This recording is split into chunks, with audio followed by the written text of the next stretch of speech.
season combo က73ရက်ပဲကျန်တော့တယ်စော့တိုင်းချောင်းပလူလေးရန်တိုးပြီးတော့စိတ်တော့ရောက်နေသူရှိမလို့ထင်ပါတယ်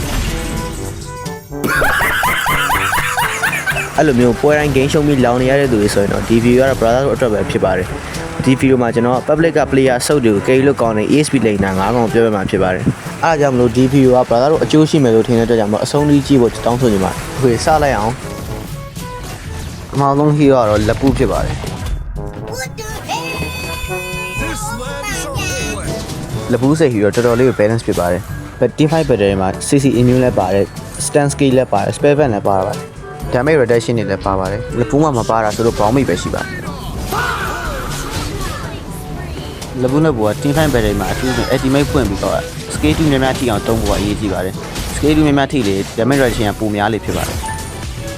ဒါကတော့လက်ပူး item ဖြစ်ပါတယ် battle spell ကတော့ flicker သို့မဟုတ် vengeance ကြိုက်ရတဲ့ဆောက်လို့ရပါတယ်ကျွန်တော်မျိုး giga chat တွေကတော့ vengeance သုံးပြီးတော့5-7ဝင်ချဖို့သုံးပါတယ်နောက်တဲ့ hero တော့ကျွန်တော်မြန်မာပြည်ရဲ့ hero မင်းစစ်သားဖြစ်ပါတယ်အနေဘက်က Benedetta ပောက်ခီတို့ Lancelot Fanny စသည့် hero ပြလိုက်ရင်တော့မင်းစစ်သားအကောင်းဆုံး hero ဖြစ်ပါတယ်ဖြစ်ဖို့ဒီမှာဆို Benedetta ကျွန်တော်အဲ့ဒီရောက်သွားပါတယ်လုံးဝပြေးလို့မရတော့ဘူး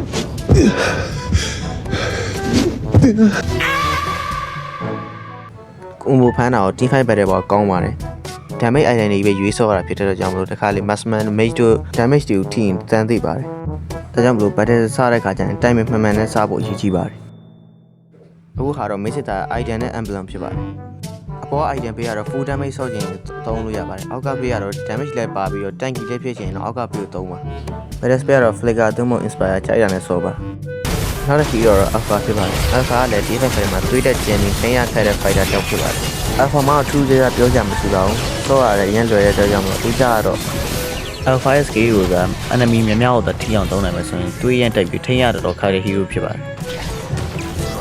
ဒါကတော့ item နဲ့ emblem ဖြစ်ပါတယ်အပေါ်တော့ damage item ဖြစ်ပြီးတော့အောက်ကတော့ battle မှာကြာခံမှုတော့ဆော့တဲ့ item ဖြစ်ပါတယ် battle spell တော့ flicker သို့မဟုတ် vengeance ပဲသုံးပါနောက်တဲ့ hero ကတော့ Lumo ဖြစ်ပါတယ်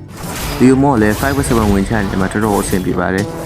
သူ့ဒါ item မှန်မှန်နဲ့ emblem မှန်မှန်နဲ့ဒါဆော့မယ်ဆိုတော့တကယ်ကြီးကိုကျန်းတဲ့ hero ရောက်ပြီ